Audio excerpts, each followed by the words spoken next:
Depok. Sebelumnya saya memperkenalkan diri, nama saya Jamaluddin.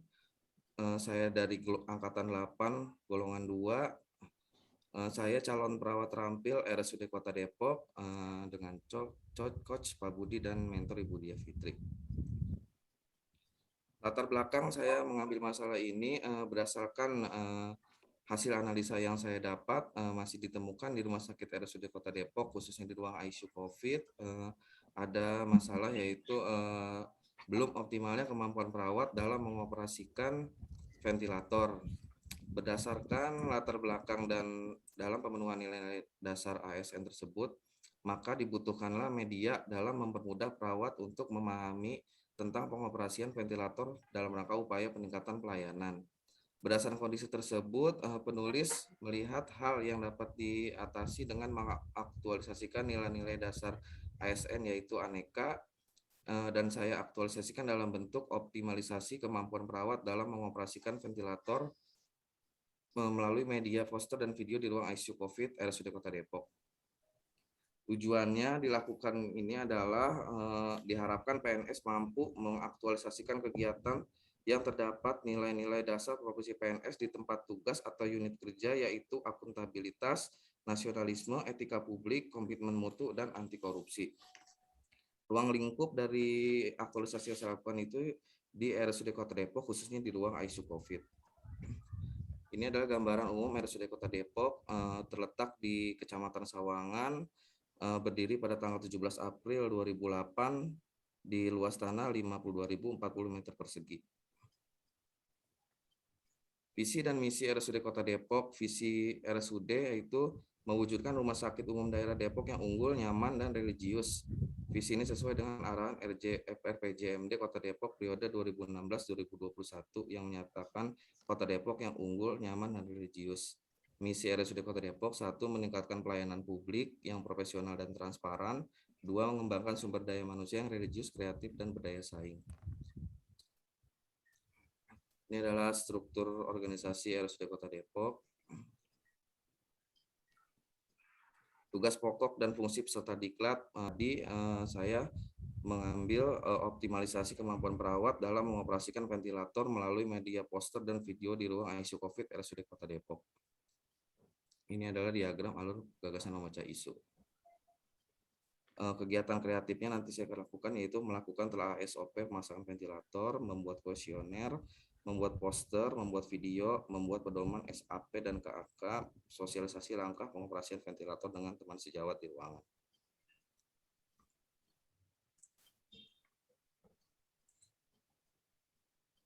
Ini ada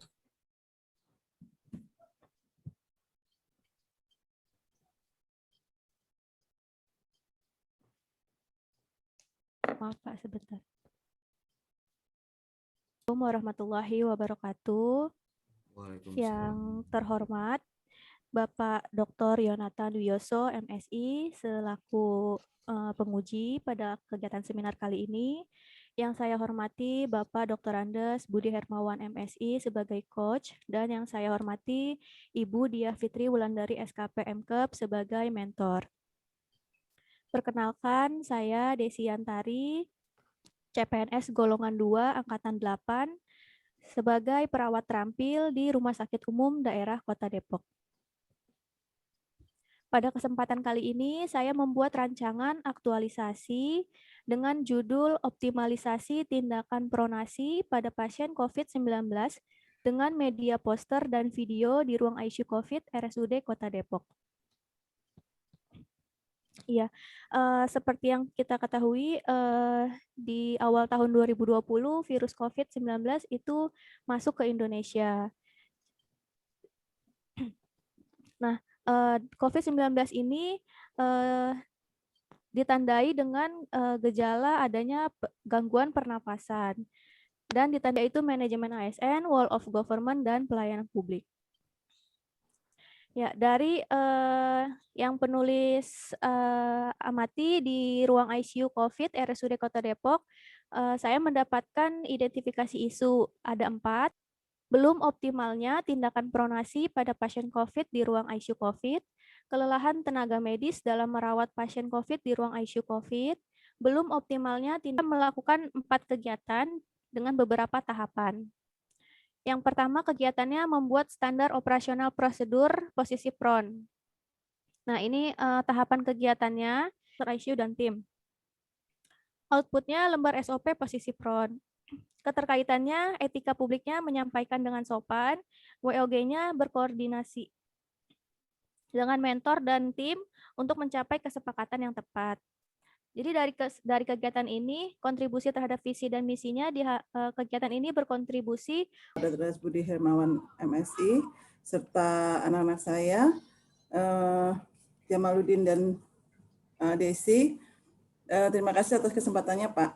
Jadi memang mereka berdua ini kebetulan ditempatkan di ICU COVID, ya, yang saat ini sangat amat terbatas, sangat dicari-cari di semua rumah sakit, dan makanya kami sangat berharap mereka mendapatkan hal-hal yang baik di saat pralatsar ini, ya, latsar ini, sehingga mereka bisa mempunyai etos kerja yang lebih baik lagi. Meskipun sama ini mereka sudah cukup baik, ya.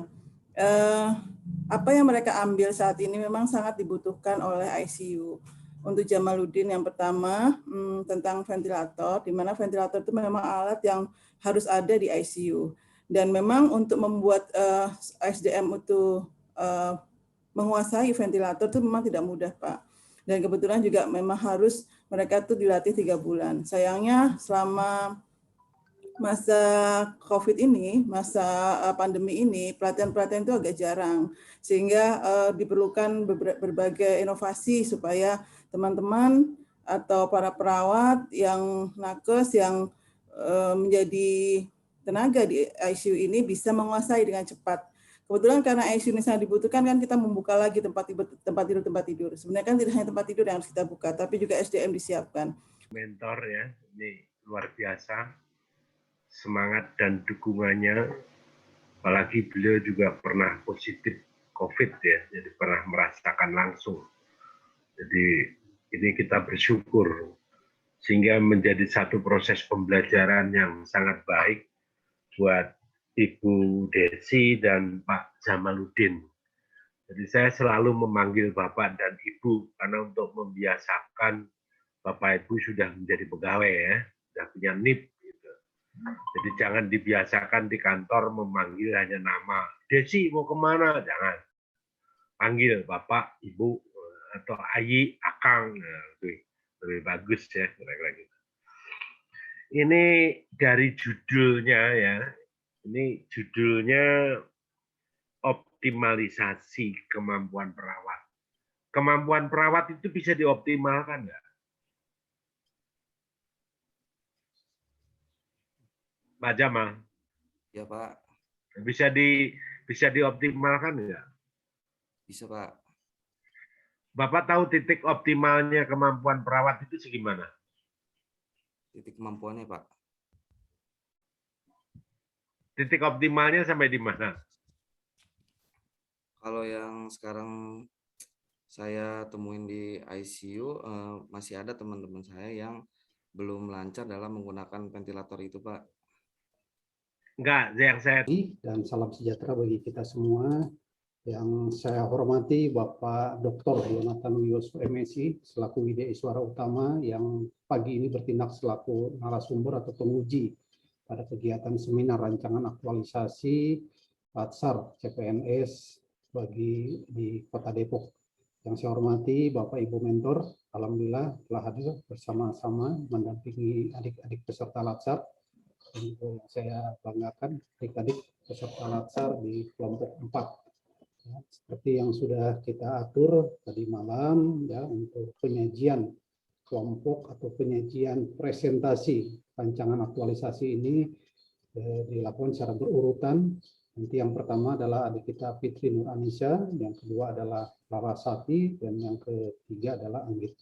Setelah itu nanti setelah 3 adik-adik ini menyajikan rancangan aktualisasi, mohon nanti Bu Mentor yang pertama memberikan penguatan atau masukan saran terhadap rancangan aktualisasi yang telah dibuat, kemudian bergantian oleh Pak Mentor, ya, berikan juga penguatan terhadap rancangan aktualisasi yang dibuat oleh peserta latsar, dan yang terakhir nanti adalah tanya jawab atau penguatan, mungkin juga ada koreksi dari penguji Pak Dr. Yonatan. Oleh karena itu, adik-adik mohon dipersiapkan bahan tayangnya. Ya, yang pertama kita mulai. Adik kita Fitri Nur Anissa, mangga silakan. Pak, terima kasih. Mohon izin untuk share screen. Silakan. Selamat pagi, salam sejahtera. Puji syukur kehadirat Allah Subhanahu wa taala yang telah memberikan rahmat dan karunia-Nya sehingga kita dapat hadir di seminar rancangan aktualisasi pada hari ini. Yang terhormat Bapak Dr. Yonatan Wiyoso MSI selaku penguji, yang terhormat kepada Bapak Dr. Andes Budi Hermawan MSI selaku coach, yang terhormat kepada Bapak Raden Herdendi Suherman SE selaku mentor dan juga atasan saya, yang terhormat Bapak Ibu mentor dari Mbak Anggit dan juga Mbak Laras, serta teman-teman kelompok 4 yang saya hormati dan banggakan. Perkenalkan, nama saya Fitri Nur Anissa, bertugas sebagai pengelola keuangan di Sekretariat Kelurahan Curug, Kecamatan Cimanggis, Kota Depok. Terima kasih untuk kesempatan yang diberikan pada hari ini untuk saya dapat mempresentasikan hasil rancangan aktualisasi yang berjudul Optimalisasi Penyimpanan dan Pencadangan Dokumen Pertanggungjawaban Anggaran Kegiatan Kelurahan berbasis cloud menggunakan aplikasi backup and sync from Google di Sekretariat Kelurahan Curug, Kecamatan Cimanggis, Kota Depok. Kelurahan Curug, Kecamatan Cimanggis, terletak di Jalan Raya Besar ASN, yaitu Aneka, dalam menjalankan tugas-tugasnya dan perannya sebagai pelaksana kebijakan publik, kemudian sebagai pelayan publik, dan juga perekat dan pemersatu bangsa. Dan juga di sini kemudian kita analisis lagi dan identifikasi sebab-sebabnya dan dicari sebab-sebab potensialnya dari isu tersebut guna mencari solusi atau memecahkan isu ini. Dari sebab-sebab yang ditemukan di sini terdapat 2 sebab yang potensial. Sebab-sebab potensial yaitu kurangnya awareness terhadap pentingnya memiliki cadangan dokumen dan juga belum tersedianya media atau sarana penyimpanan dan pencadangan dokumen yang memadai dan praktis. Google di Sekretariat Kelurahan Curug, Kecamatan Cimanggis, Kota Depok. Di sini saya akan menjelaskan secara singkat apa itu cloud.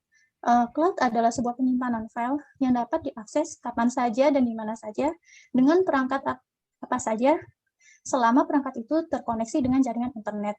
Jadi dalam bekerja kita lebih efisien. Penguji saya yang terhormat Bapak Dr. Yonatan Wiyoso MSI, lalu kepada coach saya yaitu yang terhormat Bapak Dr. Andes Budi Hermawan MSI, kepada mentor saya yang terhormat Bapak Dr. Sri Eve Hulisa Pinang. Terima kasih banyak untuk kesempatannya pada pagi hari ini agar saya bisa mempresentasikan seminar rancangan aktualisasi CPNS Kota Depok. Mohon izin memperkenalkan diri. NDH-nya berapa, Bu? Siap, Pak. NDH-nya 15, Pak. 15. Ya, Pak. Nama saya Larasati, saya CPNS Kota Depok. Dari formasi yang kelima adalah melakukan evaluasi kegiatan. Berikut adalah tabel matriks yang saya sederhanakan untuk ditampilkan di PPT. Kegiatan pertama adalah kerjasama lintas sektoral. Tahapan kegiatannya adalah meminta izin atasan untuk bekerja sama dengan lintas sektor atau KUA untuk menjaring sasaran, kolaborasi dengan TU untuk membuat surat kerjasama KUA, lalu datang ke KUA untuk menyerahkan surat permohonan kerjasama. Output kegiatan adalah adanya izin yang dikeluarkannya surat kerjasama ke KUA, bekerja sama dengan KUA untuk menjaring sasaran.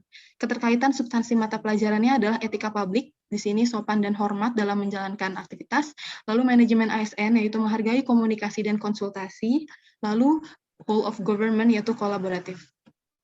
Kegiatan kedua adalah membuat media promosi cetak dan elektronik pelayanan catat.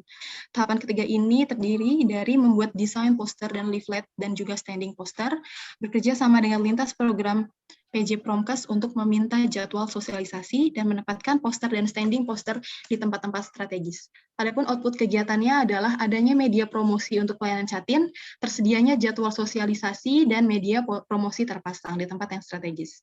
Keterkaitan substansi mata pelajarannya adalah etika publik, dilakukan dengan sopan dan hormat, lalu manajemen ASN, ini menghargai komunikasi dan konsultasi, lalu whole of government, yaitu kolaboratif, dan nasionalisme, ini tidak membedakan pemberian informasi. Kegiatan ketiga adalah membuat alur pelayanan Catin dan revisi SOP pelayanan Catin di masa pandemi COVID-19. Tahapan kegiatan yang pertama adalah berkoordinasi dengan PJ KIA, PJ Gizi, PJ Lab untuk melakukan mengenai pelayanan Catin ada di minggu kedua, tanggal 19 hingga tanggal 24, 5 hari kerja. Lalu wabarakatuh. Selamat pagi, salam sejahtera untuk kita semua. Yang terhormat Bapak Dr. Yonatan Wioso, MSI selaku penguji. Yang terhormat Bapak Dr. Andes Budi Hermawan, MSI selaku coach. Yang terhormat Dr. Trisna Setiawan, MK selaku mentor yang pada kesempatan kali ini diwakili oleh Dr. Sri Epe Hulisa Pinam. Terima kasih atas kesempatan yang telah diberikan kepada saya hari ini untuk memaparkan hasil rancangan aktualisasi yang telah saya buat. Yang pertama izin memperkenalkan diri, saya Anggit Utami, Jabatan Pranata Laboratorium Kesehatan di UPTD Puskesmas Tapos, Dinas Kesehatan Kota Depok.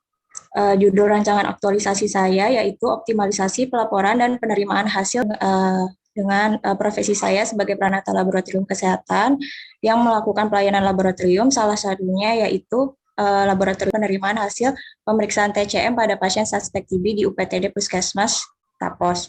Tujuan dan manfaatnya ada tujuan umum, tujuan khusus, dan ada manfaat bagi penulis dasar profesi PNS. Di sini ada identifikasi isu, ada 4 isu. Yang pertama, kurang optimalnya pelaporan dan penerimaan hasil pemeriksaan TCM pada pasien suspek TB di UPTD Puskesmas Tapos. Sumber isunya adalah pelayanan publik. Kondisi saat ini pasien datang ke puskesmas tapi hasil pemeriksaan TCM belum keluar. Kondisi yang diharapkan pasien datang ke puskesmas hasil pemeriksaan TCM sudah keluar. Kemudian isu yang kedua, rendahnya pemahaman pasien tentang. Kemudian tahapan yang ketiga dari kegiatan tadi, melakukan pendataan nomor telepon pasien suspek TB yang akan melakukan pemeriksaan TCM. Ucapkan terima kasih Pak Budi Hermawan, Pak Dr. Jonathan atas bimbingannya kepada Mbak Fitri. Selaku mungkin beliau baru mengenal nih dunia PNS lah, dapat begitu CPA.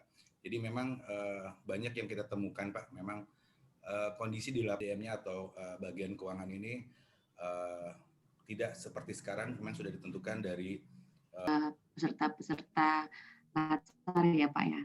Ya, untuk Mbak Laras, ini inovasinya tadi diangkat untuk optimalisasi pemeriksaan Catin. Memang kami akui di puskesmas kami memang belum terintegrasi antara pemeriksaan Catin ini dengan pelayanan-pelayanan yang lain. Jadi masih terpusat di KIA. Kemudian menurun juga memang kunjungan Catin di puskesmas terkait dengan pandemi ini. Ya. Inovasi ini atau aktualisasi ini cukup bagus di tempat kami. Luar biasa dalam mendampingi para peserta latsar.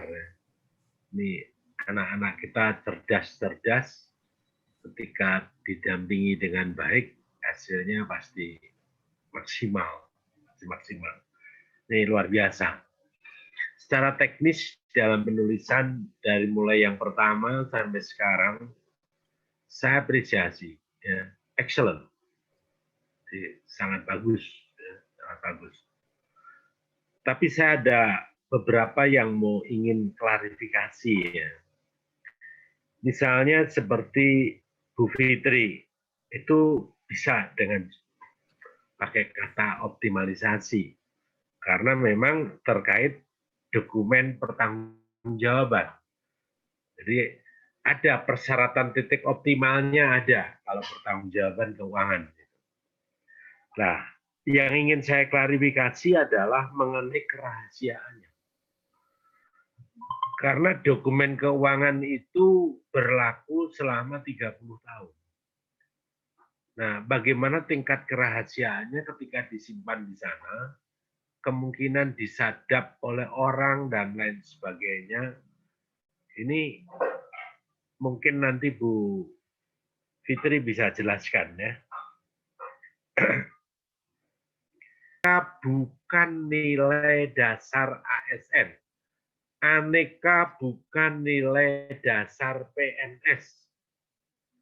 Aneka adalah konsep, abstraksi, atau konsep operasionalisasi dari nilai-nilai dasar ASN. Dari etika dan perilaku ASN. Dari prinsip-prinsip ASN, dari kompetensi ASN. Gitu ya. Jadi berdasarkan prinsip-prinsip nilai-nilai dasar ASN, kode etik dan perilaku ASN adalah bobotnya kompetensi teknis, yaitu ke SKP, tupoksi. Tapi nanti ke depan, ibu-ibu juga harus mempunyai kompetensi manajerial, kompetensi sosio-kultural. Supaya pegawai ini berkarakter, maka dikaitkan dengan pasal 69, karakter yang bagaimana? Karakter yang berintegritas dan bermoral. Nah, pegawai negeri sipil dikatakan berintegritas jika 1. Jujur. 2. Patuh dan taat pada peraturan perundang-undangan. 3. Mampu bekerja sama. Makanya ada pelajaran WOG segala di situ ya. 4. Mampu melakukan pengabdian kepada masyarakat dalam bentuk pelayanan. Makanya ada pelajaran manajemen pelayanan. Nah, kemudian harus bermoral tinggi. Bermoral tinggi ini ada 3 aspek. Pegawai negeri sipil dikatakan bermoral tinggi jika 1.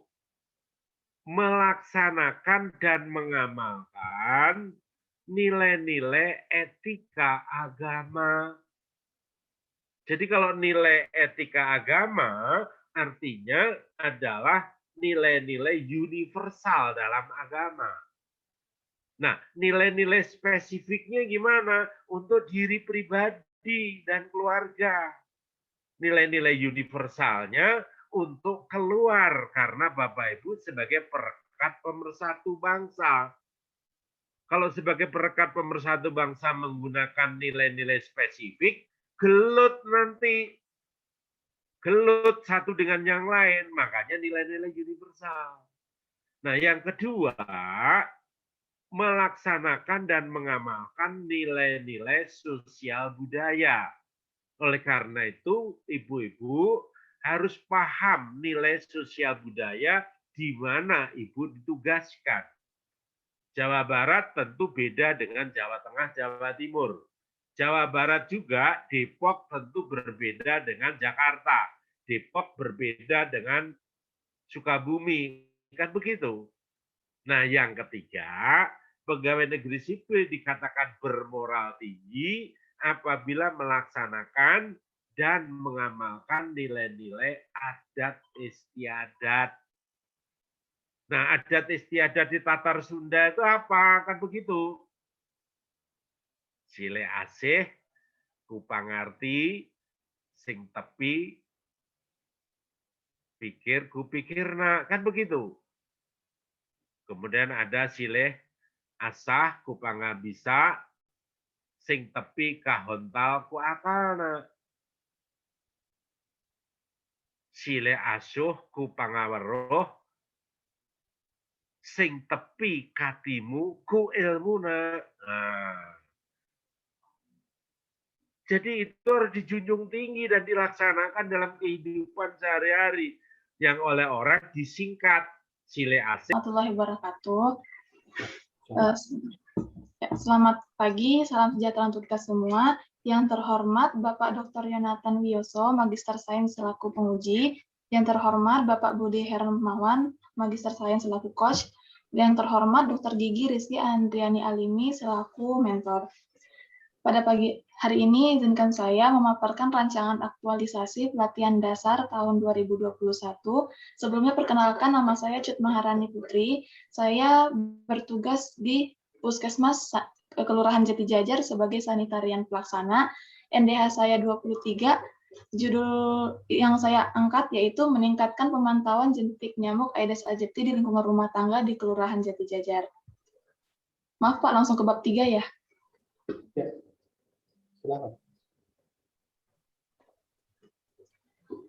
Baik, jentik di lingkungan keluarga rumah tangga di Kelurahan Jati Jajar. Sumber isunya yaitu pelayanan publik. Kondisi saat ini banyak warga yang merasa bahwa jentik nyamuk Aedes aegypti hanya sekedar jentik nyamuk biasa. Kondisi yang diharapkan yaitu warga memahami Kelurahan Jati Jajar yaitu tidak memenuhi syarat. Yang keempat yaitu kurang patuhnya karyawan puskesmas dalam pemakaian APD di Puskesmas Jati Jajar. Hasilnya yaitu memenuhi syarat Puskesmas Jati Jajar mendapatkan ranking 2. Adapun analisis penyebab isu metode menggunakan metode Fishbone dari segi surround atau lingkungannya yaitu pemahaman warga yang tentang DBD, jentik dan rumah. Hasilnya yaitu memberikan stiker rumah bebas jentik yang diharapkan dapat menjadi motivasi agar dapat menjaga kebersihan dan memastikan rumah selalu bebas jentik dengan melakukan pemantauan oleh anggota keluarga secara rutin. Akuntabilitasnya, nilai anekanya yaitu akuntabilitas, profesional dan tanggung jawab, dan nasionalisme yaitu menggunakan bahasa Indonesia yang baik dan rela berkorban. Memberikan reward berdasarkan hasil pemeriksaan jentik ke rumah warga menunjukkan hal ini sesuai dengan misi organisasi, yaitu meningkatkan kualitas pelayanan yang profesional dan transparan. Penguatan organisasinya yaitu inovatif guna tempat aktualisasi UPTD Puskesmas Maju Baru. Berikut saya akan memaparkan rancangan aktualisasi yang berjudul Upaya Optimalisasi Pelayanan Kesehatan Lingkungan di UPTD Puskesmas Maju Baru Depok. Saya langsung ke bab 3 ya Pak. Yaitu identifikasi isu. Pada rancangan aktualisasi ini saya mengangkat 3 isu. Yang pertama yaitu belum dipisahkannya sampah medis COVID-19 dengan sampah medis pelayanan biasa, sumber isunya pelayanan publik. Kondisi saat ini seluruh sampah medis yang dihasilkan oleh UPTD Puskesmas Maju Baru belum dipisahkan antara COVID dan sampah medis biasa. Kondisi yang diakan APKL dan dari setelah dilaksanakan pada tanggal 12 sampai 13 Juli 2021 dan untuk kegiatan yang kedua itu akan dilaksanakan pada tanggal 14 Juli sampai dengan 17 Juli 2021. Presentasi rancangan aktualisasi dari saya. Warahmatullahi wabarakatuh. Waalaikumsalam warahmatullahi wabarakatuh. Ya, yang saya hormati Bapak Budi dan Dr. Yonatan, juga Dr. Zulfa, Kepala Puskesmas Sukamaju Baru, dan para calon PNS ya, Cut Maharani dan Mbak Yeni Kristina ya, luar biasa gitu ya, sudah tersusun rapi gitu. Memang sebelumnya juga sempat berkonsultasi isu apa yang akan diangkat gitu ya, dari ya paling Pak Budi Harmawan selaku host.